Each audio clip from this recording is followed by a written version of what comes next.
काय नाही सर, मी सगळीकडे सभासद नोंदणी झाल्यापासून आम्ही चाललो आहे. म्हणजे मुंबई झालं, नवी मुंबई झालं, पनवेल झालं, कल्याण डोंबिवली झालं, ठाणं झालं, नाशिक झालं, पुण्याला जायचं आहे, आता आम्ही नागपूरला आलो, संभाजीनगर झालं. सो मी सगळीकडे जाऊन लोकांचे प्रश्न जाणून घेतो आहे. कॉलेज लेवलला काय प्रश्न आहेत, काय अडचणी आहेत. कारण मी कॉलेजला असताना अशी कुठची संघटना नव्हती की जी आम्हाला येऊन विचारेल. का आम्हाला आमच्या शिक्षकांकडे, प्राध्यापकांकडे जायला लागायचं आणि ते ऐकायचे नाहीत. हे मी खूप अनुभवलं आहे. कारण आमच्या वॉशरूमची परिस्थिती हॉरिबल होती, कॅन्टीनची परिस्थिती हॉरिबल होती. पण आता जे एक संघटना तुमच्या पाठीशी अशी उभी आहे की तुम्हाला कुठचाही विषय लागला तर आम्ही आहोत सोडवायला. आणि हे 31 तारखेपर्यंत आपली सभासद नोंदणी संपते, पण आमचा संपर्क काही संपणार नाही आहे. आम्ही तुमच्या संपर्कात असणार आहोत. कधीही काय लागलं तरी आम्ही आहोत. सभासद झाला जरी किंवा नाही झाला तरी. तुमच्या हातावर तुमच्या पत्नीचं नाव तुम्ही नोंदवून घेतलं, कशी भावना वाटते? कारण त्या मुलीची आता आम्ही बोलतो त्या फार रोमांचित दिसल्यात. तुम्हाला ही भावना कशी वाटते आणि हे कसं सुचलं तुम्हाला? माझ्या डोक्यात फक्त बायकोच असते. सो मी कधी बाहेर आल्यावर असं कधीतरी असं वाटतं, होमसिक होतो मी, की मुलगा बायकोची आठवण येते. सो मला वाटलं की करून घेऊ.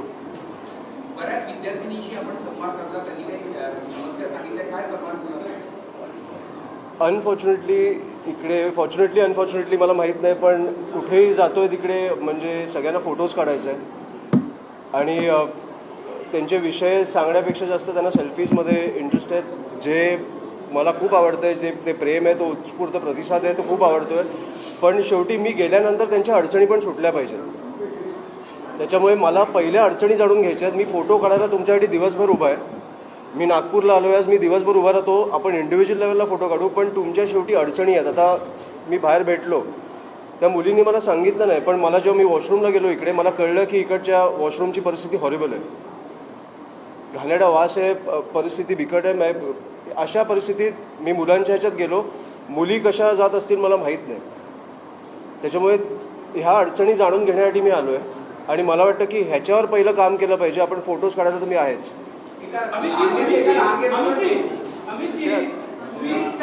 छोट्या रुद्रला पाठीवर घेतलं, सर्वांसोबत सेल्फी काढली, मुस्लिम विद्यार्थिनींच्या हाताने मेहंदी काढून घेतली की मेहंदी एकदा दाखवा महाराष्ट्राला.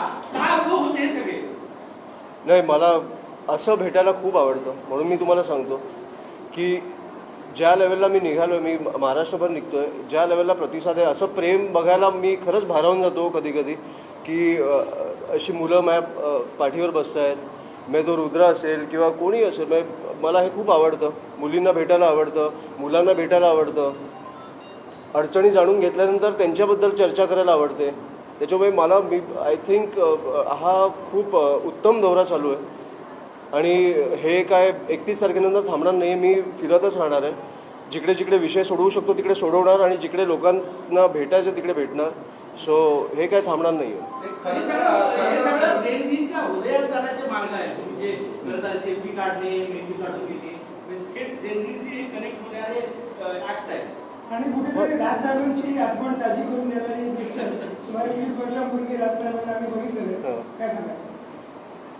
काय नाही, मला वाटतं ते माझ्या वडिलांकडनं झालं आहे की कुठेतरी ह्या लोकांसाठी मनापासून उभं राहिलं पाहिजे. जे आंदोलन झालं तिथपासून मी तुम्हाला सांगेन तर खूप ऑर्गॅनिक लेवलला झालं ते आंदोलन.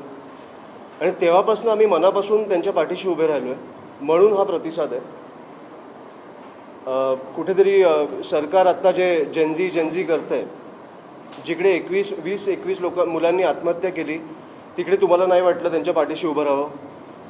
जिकडे आंदोलनं झाली, जिकडे काठ्यांमध्ये खेळ ठोकून लोकांना मारलं गेलं, हातपाय तोडले गेले, केसेस टाकले गेले, तिकडे तुम्हाला महाराष्ट्र सरकारला नाही वाटलं कुठेतरी बोलावं. त्याच्यामुळे, आणि आज सत्तेत नाही आहे पण सत्तेत असतो तरी आम्ही त्याच्या विरोधात बोललो असतो की आम्ही ह्या मुलांच्या बाजूनी उभे आहोत. खूप चुकीचं झालं जे झालं ते. आणि ह्या मुलांनी केंद्रातनं राजीनामा आणला.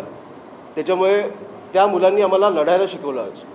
अमित शहा सगळ्यात महत्त्वाचं म्हणजे आजचं जे विद्यार्थी दिसले अति एकच मिनटं, हे कालपासून अमित साटमचा विषय बोलतायत, मला ऐकायचं तो प्रश्न काय ऐकायचा आहे? दोन गोष्टी काल घडल्या. साठवणे ऑटो रिक्षा चालकांना, हिंदी भाषिक ऑटो रिक्षा चालक ज्यांनी मराठी भाषा शिकली आहे त्यांना प्रमाणपत्र देताना त्यांनी हिंदीत भाषण केलं एक. आणि त्यावेळेस एका याच्यामध्ये बोलताना त्यांनी राजसाहेबांवरती एक असं म्हटलं की त्यांनी आपल्या नातवाला बालमोहन मराठी शाळेमध्ये शिकवून दाखवावं आधी. तुम्ही गोष्टीवर काय म्हणता? त्यांच्या नातवाला कुठे शिकवावं ना, हे अमित साटमनी नाही विचार करावा. आणि मला वाटतं अमित साटमनी हिंदीत भाषण केलं म्हणजे ह्यांना मराठी लोकांची किती पडली हे आपल्याला कळतं. आज आपले परिवहन मंत्री जेव्हा येऊन समोर तुमच्या सांगतायत की मराठी शिकणं अनिवार्य आहे, तुम्ही शिकलंच पाहिजे, तिकडे मुख्यमंत्री साहेब येऊन बोलत आहेत की नाही शिकलं तरी आम्ही एक्सटेन्शन देऊ. किती 10 वर्षाचं देणार आहात का? तुम्हाला आपल्या भाषेची पडली नाही, तुम्ही कुठेही गेला, गुजरातला जा, पंजाबला जा, दक्षिणेत जा, कुठेही जा, त्यांची भाषा त्यांना कशी जपायची हे कळतं. तिकडे बोलून दाखवावं की हिंदीत चालणार, आम्ही शिकणारच नाही. आम्ही काय आता काल मी त्या आपल्या आकांक्षाच्या घरी गेलो, ते हिंदी भाषिक होते पण ते आपल्या मराठीवर काय तुम्ही त्यांना मराठी आवडत नाही असं नव्हतं, पण तिकडे ती परिस्थिती होती की मला हिंदीत बोलावं लागलं त्यांच्याशी की मुलगी गेली आहे समोर तुमच्या, इकडे आम्ही भाषा नाही आणणार पण तुम्ही आमच्या भाषेवर आलात तर आम्ही अंगावर येणार. हे तुम्हाला कळलं पाहिजे. आणि अमित साटमला भुंकायलाच ठेवलं आहे, त्याच्यामुळे त्यांनी त्याचं काम करावं. उत्तम करतोय तो. मला अशा लोकांच्या मी काय बोलू ह्या लोकांवर? तुम्हाला स्वतःच्या भाषेची पडली नाही, राज्याची पडली नाही आहे. अमित साटम तोच ना जो हसला मृत्यूवर, लोकांच्या मृत्यूवर जो माणूस हसतोय, तो माझा मुलगा कुठच्या शाळेत जाणार हे ठरवणार. लोकांवर झाड पडून पॉटहोलमध्ये जाऊन जो माणूस हसतोय तो ठरवणार माझा मुलगा कुठच्या शाळेत जायला पाहिजे. लोकांची कामं करा, नाही तर 29ला अवघड दिसते.